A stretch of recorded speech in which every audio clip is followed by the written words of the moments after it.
Assalamualaikum warahmatullahi wabarakatuh. Nomor 1, mengapa kita perlu mempelajari kemajuan administrasi pemerintahan dinasti Abbasiyah? Karena dinasti Abbasiyah didirikan oleh seorang tokoh penting Islam dunia saat itu, abad 12-an, yakni Salahuddin Al-Ayyubi. Ia merupakan pembebas Masjidil Aqsa dari tangan salib. Nomor 2, mengapa kita perlu mempelajari ketangguhan militer dinasti Abbasiyah? Agar menjadi teladan kita sebagai umat muslim untuk selalu mengingat perjuangan bangsa Islam pada zaman dahulu. Nomor 3, mengapa kita perlu mempelajari kebijakan politik dinasti Abbasiyah? Karena terdapat kebijakan yang terdapat dalam dinasti tersebut, maka dari itu kita wajib mencontohi perilaku yang dilakukan pada masa dahulu. Nomor 4, bagaimana kemajuan administrasi pemerintahan, militer, dan kebijakan politik dinasti Abbasiyah.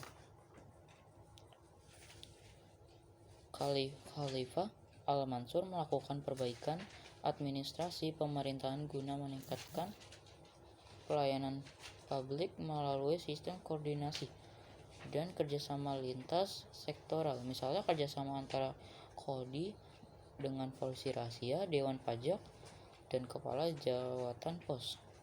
Khalifah Al-Mahdi membuat dewan korespondensi atau kearsipan, dewan at-tauqi yang menangani surat menyurat dan ketetapan khalifah, dewan pengawas, dewan azimaning, dewan penyelidik kekuasaan, dan departemen kepolisian dan pos dan pengadilan tingkat tinggi. Khalifah Harun ar-Rasyid melengkapi dengan melakukan perbaikan pengelolaan Baitul Mal untuk kepentingan masyarakat yang membutuhkan. Pada masanya juga membentuk Departemen Pertahanan dan Keamanan disebut Diwanul Jundi untuk mengatur organisasi militer dan berbagai hal yang berkaitan dengan kemiliteran dan pertahanan keamanan. Organisasi militer dari pengawal khalifah, pasukan tetap, pasukan sukarela, dan pasukan reguler yang terdiri dari pasukan infanteri, pasukan pemanah, dan pasukan kavaleri. Semua pasukan ini didominasi oleh orang-orang Persia, bukan bangsa Arab. Ada juga dari para relawan yang direkrut dari orang Badui, para petani, dan orang kota melalui disiplin tinggi dan pelatihan militer. Nomor 5, seberapa besar dan luas wilayah kekuasaan masa dinasti Abbasiyah?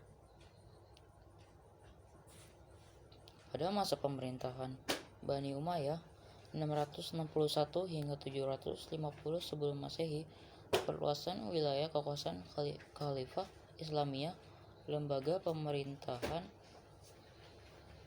dalam Islam, dilakukan ke timur, utara, dan barat. Perluasan ke utara dilakukan dengan menyerang wilayah Kekaisaran Bizantium. Menurut Taufik Abdullah dalam bukunya berjudul Ensiklopedi Tematis Dunia Islam, dijelaskan Bani Umayyah juga memperluas wilayah kekuasaan ke Penajung Liberia, Andalusia atau Spanyol yang dikuasai oleh bangsa Gothia. Perebutan wilayah kekuasaan dipimpin oleh panglima perang Tariq bin Ziyad. Ia berhasil melakukan